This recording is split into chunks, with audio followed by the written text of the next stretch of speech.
Hi! In front of me is REALME 9 Pro Plus, and today I would like to show you how you can change default apps on this REALME.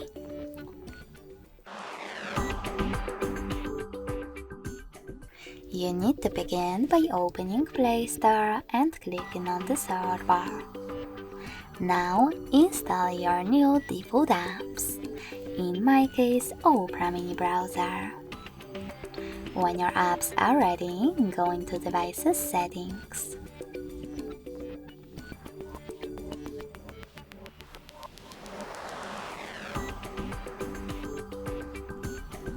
In Settings, scroll down to access Apps section. Now click on Default Apps and tap on one of those options. I want to change my browser apps, I have to click over here, tap on Opera Mini in order to apply it, and then go back.